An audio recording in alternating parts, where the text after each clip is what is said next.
Benjamin Fulford update, January 30, 2017. Boys will be boys as the year of the cock starts and war looms on the horizon. The war drums are beating as the testosterone-laden year of the cock, rooster, begins and the boys get ready to show who is biggest and baddest. The biggest warnings are coming from China, which has seen many of its red lines crossed, at least verbally, by the macho-laden administration of U.S. President Donald Trump. The fireworks could begin after February 5 as the Chinese New Year's holidays wind down, Chinese intelligence and secret society sources say. As the Chinese have warned, if they make a move it will be unexpected and worse than you can imagine. The Trump administration, meanwhile, has been too preoccupied with redrawing the maps of the Middle East and dealing with ongoing power struggle in the West to fully appreciate what will happen if China makes a military move. Before getting back to what China could do, let us take a look at the new Middle East that is being created by the Trump administration acting in unison with Russia. What we see is the region being divided into three spheres of influence. One is Turkey with expanded zones of influence penetrating Syria and Iraq. The other is the Persian, Iranian, empire now extending into Iraq, central Syria and Lebanon. The third is the Arab zone, including Egypt, the Gulf states, Sunni parts of Iraq, Jordan and Israel. Militarily the Russians and Americans have divided their spheres of influence with Russia to the east of the Euphrates and the U.S. to the west. The map below shows the new zones of influence in Syria. As many seasoned observers have noted, Trump has promised to destroy ISIS within a month even as he promises undivided support to Israel, the main sponsor of ISIS. What is really happening is that the Saudi monarchy is going to take on the fundamentalist Wahhab clergy, who they secretly hate, while the Israelis will deal with fundamentalist Zionist fanatics, which are two sides of the same ISIS coin. The reward for doing this will be survival for the Gulf monarchies and new pipeline routes for their gas exports to Europe via Israel and Turkey. For the Trump regime, fixing the Middle East will be the easy part. Trump has announced he also plans to take on the hard part, dealing with the Federal Reserve Board, by hanging a portrait of Rothschild, Fed, nemesis Andrew Jackson in the White House, Pentagon sources note. This is not something the U.S. military government will be able to solve merely by marching into Fed headquarters and rounding up central bankers or even by bumping off members of the Rothschild family. It will rather involve dealing with China. Here is how a source close to the Rothschilds described the situation. The Rothschilds are embedded in China, and have been for many years. All of their gold and liquid assets are in China. Everything that happens is well thought out and planned long in advance. Chinese intelligence agency and secret society sources told representatives of the White Dragon Society last week that if China decided to move military it would not play into U.S. strengths by seeking a naval battle in the South China Sea. Rather, they would take over North Korea, Thailand, Malaysia, Indonesia and India in one fell swoop, the sources say. Since Vietnam would be a hard nut to crack they will leave it alone, they say.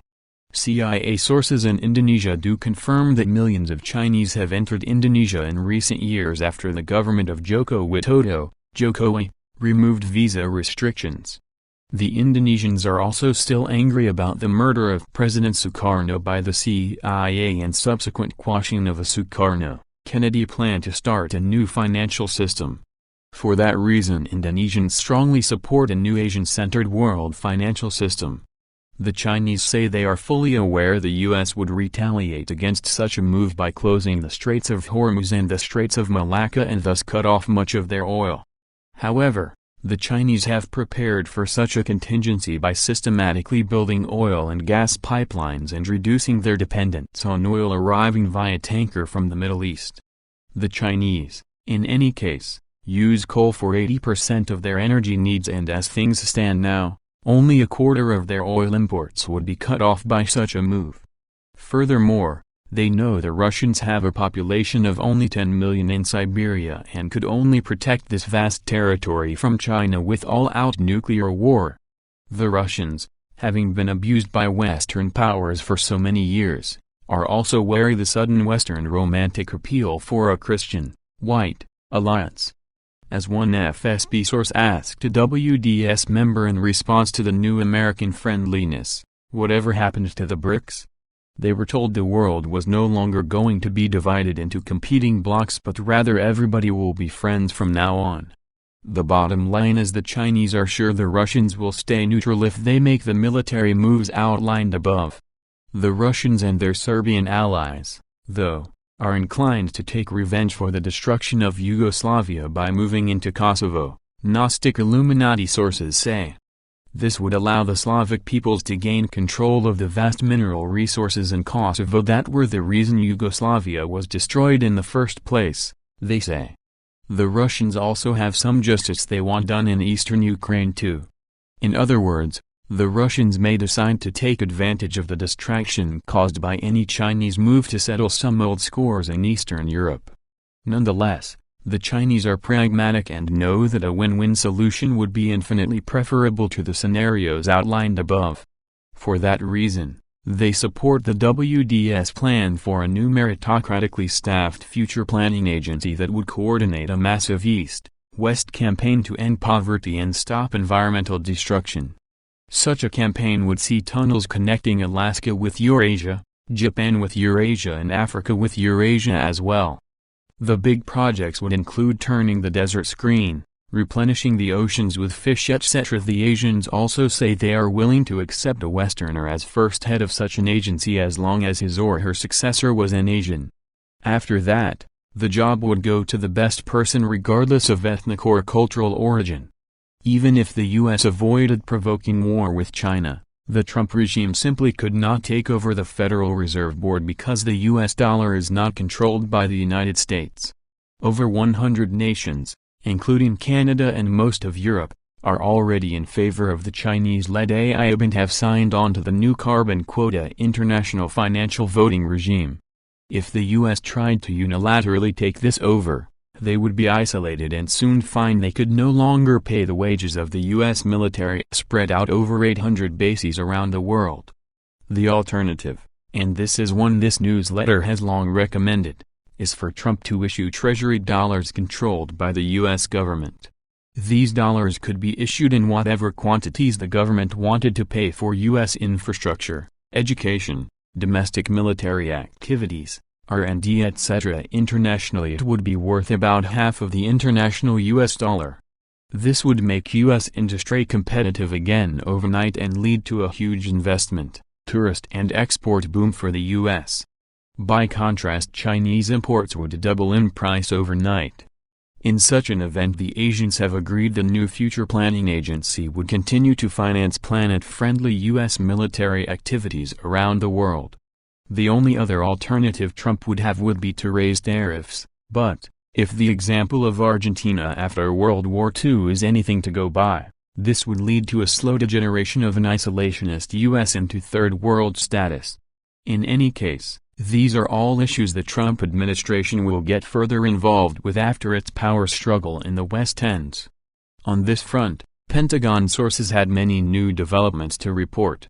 After Trump's visit to the Pentagon on January 27, the military may get access to a Brazilian missile base in the Amazon to stop Bush drugs cartels, ISIS and do covert operations, the sources say.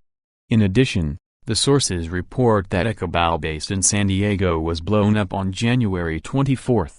In yet another development, after Trump's trip to Langley, CIA headquarters, and General Joseph Dunford's trip to Brussels, the CIA and Europe are now targeting Soros and his NGO, the Pentagon sources say. Soros the individual is probably dead, but Soros the Rothschild Front organization is now about to be dismantled as well, it seems.